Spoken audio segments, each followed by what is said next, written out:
Robinson. Thank you, Mr Deputy Speaker.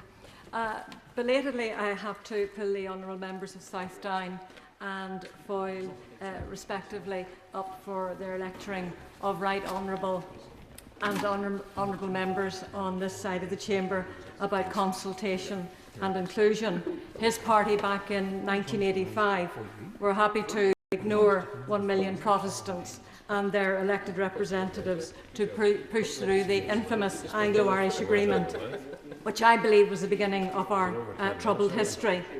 Their leader, John Hume, at that time when asked why Unionist views were not sought, he responded, they, the Unionists, wouldn't have accepted it.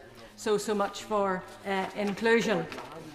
Unlike other honourable and right honourable members in these benches, we don't have contentious parades in the constituency I represent of Strangford. And while I didn't wish to be contentious, I do believe it is my duty to put on record how we arrived at the difficult scenario around parades, which throws up scenes of agitation and violence around certain parades, which up to the outbreak of our troubles passed off peacefully, and which both Protestants and Catholics attended. And I think it's my desire and that of my colleagues on these benches to see a day when Catholics and Protestants can celebrate this great 12th pageant together. This was the case when I was a young girl growing up in Belfast, and I hope we will see those days return. Parading is one of the most popular and common cultural forms of celebration around the world, from Bastille Day in France to the 4th of July parades in the United States. It brings millions of people across the globe out onto the streets to take part in something that provides enjoyment and colour to many lives. Parades have been made a contentious issue by Republicans in Northern Ireland since the early 1980s over the right of process in Portadown. It has also long been the policy of Sinn Féin to turn the ordinary people of Northern Ireland against parades by making them look more of a hindrance rather than a form of celebration. The Orange men, I have no doubt, are the real victims in all of this. It is the residents of the Gervaki Road and Ormer Road who sought through a sectarian campaign to make the order look bad by playing the victim themselves. The residents don't like to talk about their blinkered and sectarian motives.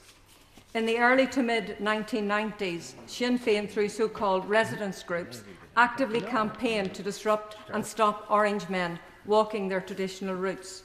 Parades that traditionally took place in Drumcree, Portadown, County Armagh and the Ormer Road in South Belfast immediately come to mind.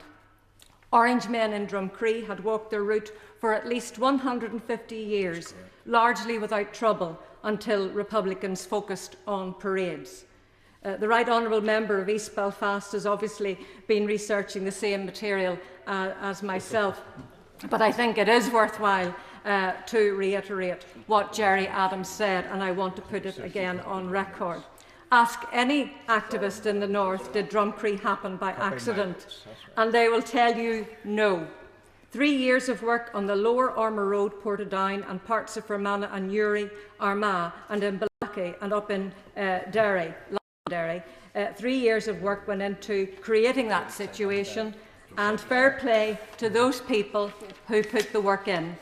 They are the type of scene changes that we have to focus on and develop and exploit. And I didn't hear anything from the honourable members opposite to put down that type of mentality. Instead, they berated us at every turn, and if they did, I didn't hear it, and therefore I apologise. Yes, I'll give way. Sorry, I made direct reference to what the Honourable Member for East Belfast, or the Right Honourable Member for East Belfast had said. I took no issue with it, and I pointed out the dangers that can be repeated again with the new regime that seems to be being talked about, because many of the people involved with the dissidents are of the school, or of the old school that was involved in precisely the activities that she has just referred to. I thank the member for his clarification, but I did honestly not hear that. He went on quite some time.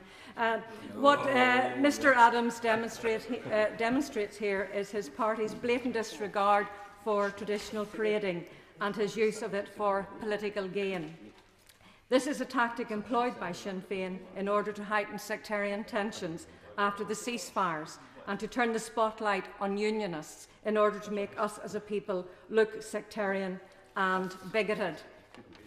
It is their aim to label Loyalists and Unionists as sectarian. Nationalists and Republicans have sought to organise protests labelled as peaceful,